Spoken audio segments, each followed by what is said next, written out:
कायद्याच्या तरतुदींचं पालन करून निर्णय घेतला, तो निर्णय सुप्रीम कोर्टातही टिकेल. आमदार अपात्रतेवरती विधानसभा अध्यक्ष राहुल नार्वेकरांची प्रतिक्रिया. अपात्र ठरणाऱ्या व्यक्तीला मुख्यमंत्री केलं, हे घटनेविरोधात निवडणूक आयोग आणि शहांना शिवसेना पक्ष विकला. संजय राऊत यांचा हल्लाबोल.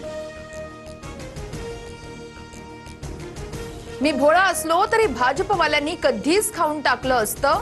जळगावमधील दूध संघाच्या कार्यक्रमात गुलाबराव पाटील यांचं विधान. गिरीश महाजनांना उद्देशून वक्तव्य केल्याची चर्चा.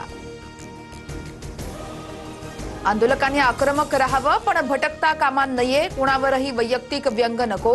प्रसाद लाड यांचा जरांगेंना सल्ला. 17 तारखेनंतर जरांगेंची भेट घेणार असल्याचीही माहिती. शरद पवार पुढील 2 ते 3 दिवसात चाकण एमआयडीसीला भेट देणार. 20 कंपन्यांच्या स्थलांतर प्रकरणी पवारांचा दौरा.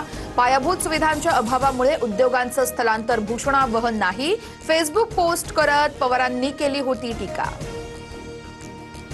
चाकणमधील बंद होणाऱ्या 76% कंपन्या या डिफंक्ट होत्या. त्या कंपन्यांची नोंदणी झाली, पण त्या सुरूच झाल्या नाहीत. 20 कंपन्यांच्या स्थलांतरणावरती फडणवीसांचं पवारांना उत्तर. अमराठी रिक्षा आणि टॅक्सी चालकांना मराठी शिकण्यासाठी मुदतवाढ. मराठी सक्तीच्या अंमलबजावणीसाठी 1 महिन्याची अतिरिक्त मुदत. नियमांचं पालन न केल्यास कारवाई केली जाणार. छत्रपती संभाजीनगरमध्ये आज भाजपची तिरंगा रॅली. मुख्यमंत्री देवेंद्र फडणवीस उपस्थित राहणार. स्वातंत्र्य दिनाच्या पार्श्वभूमीवर तिरंगा रॅलीचं आयोजन.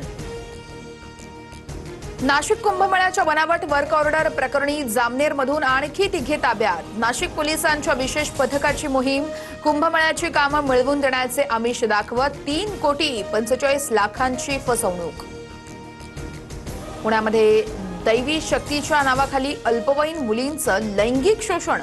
भोंदू स्वप्नील लांडेचा स्वतःकडे दैवी शक्ती असल्याचा दावा. श्रद्धेचा गैरफायदा घेत मुलींचं लैंगिक शोषण.